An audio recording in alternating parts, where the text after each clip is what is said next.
आज जैसे कोई आदमी विदेश पढ़ करके आता है तो थोड़ा उसको विशेष सम्मान से देखते भी हैं कि भाई विदेश में पढ़ करके आया, वहाँ से ये अमुक डिग्री करके आया है। तो उस ज़माने में तो काशी जी से पढ़ करके आया, बहुत बड़ी बात हो, वो काशी जी पढ़ करके आया।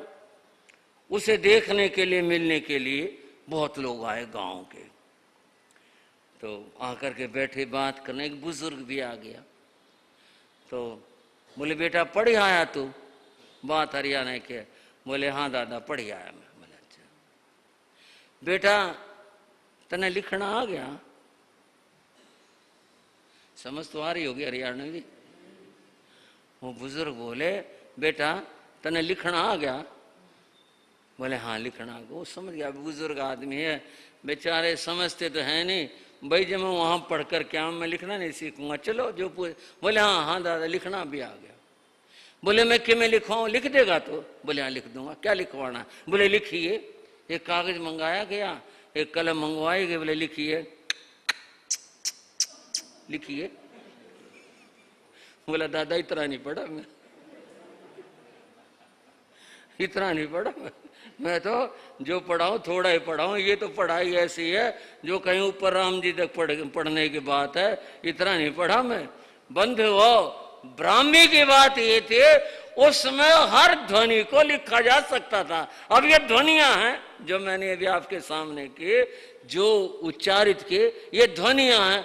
ब्राह्मी के पास इतने अक्षर थे कि वह हर ध्वनि को अंकित कर सकती थी। इतना बड़ा ज्ञान था और इतना बड़ा ज्ञान दिया उन महाप्रभु ऋषभदेव ने। तो भगवती सूत्र के इस प्रसंग में कृतज्ञता व्यक्त करते हुए उनके प्रति जिन्होंने ये लिखने की सामर्थ्य दी, उन ऋषिदेव भगवान का नमस्कार किया गया।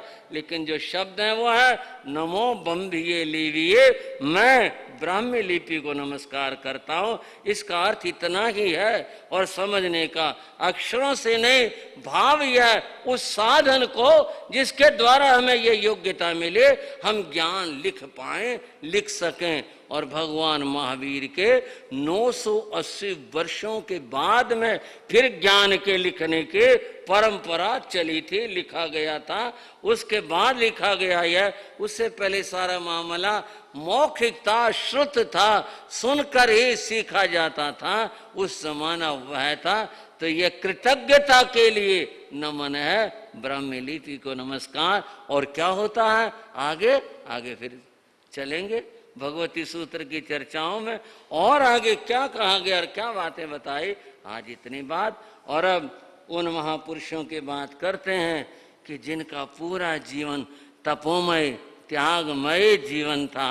उन त्यागमय ज्ञानमय तपोमय महापुरुषों की चर्चा मिलकर बोलेंगे। जिन शासन गौरव गाते हैं, जिन शासन निज जीवन सफल बनाते हैं, निज जीवन सफल बनाते हैं। जिन शासन गौरव गाते हैं, जिन शासन गौरव श्रुत शारदोलया चार्य शयां भव, श्रुत शारदोलया चार्य शयां भव, पटधर चतुर्थ द्वितीय श्रुतधर, पटधर चतुर्थ द्वितीय श्रुतधर। सुत को भी बोध कराते हैं, सुत को भी बोध कराते हैं। जिन गौरव गाते हैं, जिन शासन गौरव बंधु और बहनों, आचार्य परंपरा का जिक्र चल रहा है और अब हम जिक्र कर रहे हैं आचार्य स्वयंभव का। किसका भाइयों? आचार्य स्वयंभव का। और उन्होंने कैसे दीक्षा ली ये आप सुन चुके हो। और इस क्रम में आपने ये भी सुना कि उनका संसार पक्षीय पुत्र अपने माँ से कहता कि मैं अपने पिता को देखना चाहता हूँ। तब माँ ने उसे सारी बात बताई कि वो मुनि हो गए, वो घर छोड़कर चले गए। अब कहीं पता चलेगा तो बताऊंगी। पास के किसी नगर में आए तो किसी व्यक्ति के द्वारा उस माँ ने अपने बच्चे को भेजा और कहा जहाँ जैन मुनि ठहरे हों वहाँ इस बालक को आप पहुँचा देना। क्या नाम था उस बच्चे का? था तो कुछ, मनक था नाम। वो व्यक्ति उस बालक को लेकर पूछ करके जहाँ जैन मुनि थे वहां पर उसने बच्चे को पहुंचा दिया और कहा जा तू अब पहचान ले तेरा पिता कौन है, मेरा काम यहीं तक था, जा। छोड़ दिया। बच्चा उस धर्म स्थान में जहां पर मुनि ठहरे थे अंदर गया। संयोग सामने आचार्य स्वयंभवी बैठे थे, महाज्ञानी थे। और वैसे भी कुछ लोग अनुभवी होते हैं पर वो तो ज्ञानी थे, अनुभवी की बात नहीं।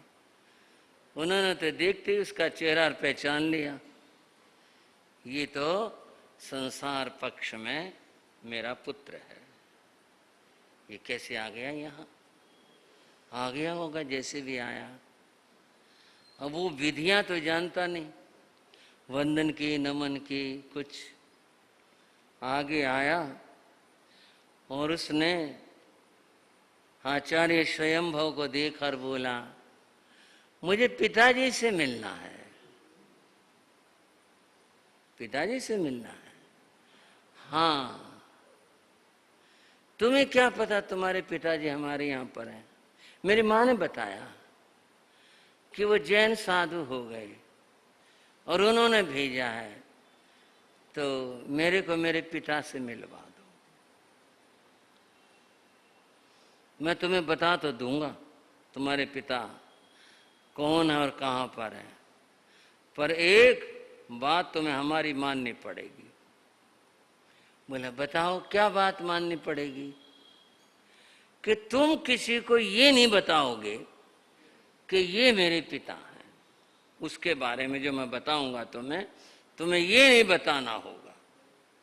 बोला नहीं बताऊंगा, मेरे को तो उनसे मिलना, मैंने देखना अपने पिता को। थोड़ा सा उन्होंने बालक की ओर देखा और एक जैसे भाषा होती है मुस्कुराए। बोले तेरा पिता मैं हूं। आओ मेरे पिताजी, धीरे बोलो, मैंने कहा ना बताना। तो आओ मेरे पिताजी, मैं आपके गोदी में बैठूंगा। नहीं बच्चा नहीं, मेरी गोदी में नहीं बैठोगे। क्यों? देखो मैं संत हूं, तुम यहां बैठो, तुम्हें जो बात पूछनी वो बात मेरे से पूछो, मेरे से बात करो, पर तुमने किसी को बताना नहीं है। अच्छा मैं नहीं बताऊंगा, ठीक है बैठ जाओ। कथा कारण उनकी उम्र 6 वर्ष की और जो थोड़ा विवेचन करने वाले उन्होंने कहा 8 वर्ष, लेकिन 6 वर्ष वाली बात अपने आप में उनका संवाद बताता है कि वो थोड़ी ज्यादा निकट लगती है, क्योंकि उनकी बात में पूरा पूरा भोलापन था, सहज थी। पूछा आप मुझे छोड़कर क्यों आ गए? अब क्या बताएं उसे, तेरे को तू तो पैदा भी नहीं हुआ था, तो जन्मा भी नहीं था जब मैं आ गया था। खैर बोले मैंने संसार को छोड़ दिया, तो अब मैं साधु बन गया, मैं यहाँ पर हूँ। अच्छा, और बातें पूछी। इस बातचीत में बच्चे का हाथ कुछ इस तरह से उनके सामने हो गया। ये आचार्य ने कहा, जरा दिखाना अपना हाथ, दिखाना। अरे इसकी तो आयु कुल 6 मास शेष है, ये तो अल्पायुषी बालक है। संसार में आया, मनुष्य भाव पाया और 6 मास इसकी आयु कुल है, चला जाएगा। जैसे आया और चला गया, मनुष्य भाव पाने का इसे क्या लाभ हुआ? ये तो अज्ञान है, ये तो जानता नहीं इन सारी बातों को। ये तो संतों का, गुरुओं का कर्तव्य है कि वो किसी को बोध करवाएं। बच्चे, हाँ जी, तुम्हारा नाम? मेरा नाम मनक है। अच्छा, एक बात बताओ, तुम यहाँ मेरे पास रहना पसंद करोगे? हाँ, रह जाऊंगा। और तुम्हें माँ की याद आएगी? नहीं, मैं माँ के पास नहीं जाऊंगा, मैं आपके पास रहूंगा। वहां तो मैं बहुत दिन से था, मैं माँ ने भेजा मेरे को, मैं पूछ कर आया हूं माँ से। तो फिर रह जाओगे हमारे पास में? रह जाऊंगा।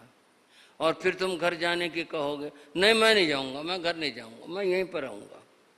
पक्का से रह जाओगे? रह जाऊंगा।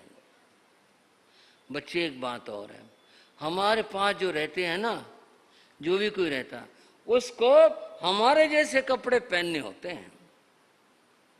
ये तो मेरे पास नहीं है, ऐसे ऐसे कपड़े तो हम दे देंगे, कपड़े की बात नहीं है। बात है जो हमारे पास रहता है ना, तो वो ये कपड़े पहन कर रहता। अगर ये कपड़े पहनोगे तब तो हम तुम्हें अपने पास रखेंगे, और नहीं तो भाई फिर तुम चले जाना। नहीं, अब जाऊंगा नहीं, मैं रहूंगा यहीं पर। फिर तुम ये कपड़े पहनोगे? हाँ, मैं पहन लूंगा। फिर देखो, ये जो तुम पहन रहे हो ना, ये नहीं मिलेंगे तुम्हारे को। नहीं मिलो, जब तुम पहन रहे हो ऐसे ऐसे, मैं भी ऐसे ऐसे पहन लूंगा। अच्छा, तो ठीक है। आचार्य ने संतों का आवाज दे, आर्यो। संत आ गए, गुरुदेव आज्ञा। और गुरु मुस्कुरा करके बोले, वैरागी आया है, एक वैरागी आया है और उसको दीक्षा देनी है। वैरागी आया कोई? बोले हाँ, वैरागी आया। गुरुदेव कहाँ, हम भी देखें? बोले ये बैठा, ये बालक, ये दीक्षा लेगा? बोले हाँ, दीक्षा लेगा। ये ऋषभ बिहार वालों बजी करके रह गए। बोले ये दीक्षा लेगा? बोले हाँ, दीक्षा लेगा। इसके लिए वस्त्र उपलब्ध करो। गुरुदेव आपकी आज्ञा है, अभी लो। संत वस्त्र पात्र रजोहर ले आए और गुरु ने कहा, देख बच्चा, तुमने कहा ना अब ये वाले कपड़े पहनने तुम्हारे को, ठीक है। और उस बच्चे को संत ने कपड़े बदलवा दिए। अब वो बाल मुनि का उनका रूप हो गया। गुरु ने कहा, मेरे पास आओ। बोले लो, अब हम तुम्हारे को मंत्र सुनाते हैं, सुनाओ। उन्होंने मंत्र सुनाया, यही दीक्षा पाठ सुनाया, हाथ जोड़ के सुन लिया। बोले मेरी समझ में तो नहीं आया। बोले मैं समझाता हूँ। आज से तुमने ना कच्चा पानी नहीं पीना, आज से तुमने मिट्टी को में खेलना नहीं, खोदना नहीं, कुछ करना नहीं। सब बात बताई, सारी की सारी षटकाय की बात बताई, 5 महाव्रतों की बात बताई, जितनी बालक समझ सकता था उतनी बात बताई। और बताने के बाद कहा, और रोटी कहाँ खाऊंगा मैं? वो हम ला के देंगे, हमारे पास खाना। बोले ठीक है, अब मैं आपके पास ही रहूँगा, यहीं पर रहूँगा। संतों को मैं अपनी भाषा में कह रहा हूँ, मैं उन महामुनियों के विनय नहीं कर रहा। एक अच्छा खिलौना मिल गया, 6 साल का बालक। अब गुरु उसको जो कुछ बताते हैं, परंतु आचार्य स्वयंवर की दृष्टि एक ही थी, इसकी तो आयु 6 मास और एक एक दिन करके कम होती जा रही है। इसको कुछ ऐसा बताना सिखाना चाहिए जिससे इस आत्मा का कल्याण हो जाए। अब क्या बताएं, क्या सिखाएं? एक बात कही गई, अनंत पारं किल शाब्द शास्त्रम तथायुर्भवश्च विघ्ना सारं ततो ग्राह्यमपास्य फल्गो क्षीरमयाम्भो मध्या। अनंत पारम किल शब्द शास्त्रम, ज्ञान अनंत है। कितना है ज्ञान? अनंत है। तथायुर्भवश्च विघ्ना, और हर आत्मा को सीमित और गिनी हुई आयु मिली है, सबको सीमित मिली है। ठीक है, चाहे कोई 100 साल जिए, कोई 90-80, और कितना कम ज्यादा, किसी की तो और भी अल्पतरस बालक की तो उम्र ही बहुत कम है, छोटी सी आयु, और ये भी विघ्नों से भरी हुई। व्यक्ति की आधी उम्र सोने में जाती है। आपको इतना तो नहीं सोते हैं, कुछ तैयारी करने में, कुछ उठने में देर उतने ही लग जाती है। कुछ सो लिए, कुछ तैयारी में गए, कुछ उठ करके सुस्ती बिताई, कुछ और, आधी उम्र सोने में जाती है। और जब बच्ची आधी उम्र है, वह व्यक्ति की दैनिक क्रियाओं में जाती है, खाना पीना, बाहर जाना, ये करना वो करना, और आप गृहस्थी हो, स्नान आदि, दंत धवन, न जाने कितनी सारी क्रियाएं हैं, ये सब। और उम्र बस्ती कितनी है, थोड़ी सी बस्ती है, और वो फिर गृहस्थी के काम, या संत जगत हो, थोड़ी सी आयु बची है, उस आयुष के अंदर फिर स्वाध्याय आदि का करना। तो फिर इतना ज्ञान सीखा कैसे जाए? अनंत पारम किल शब्द शास्त्र, तो कहा सारम ततो ग्राह्यम अपास्य फल्गु, उसमें से सार ग्रहण करना चाहिए। सारा तो सीखना पड़ना मुश्किल है, सार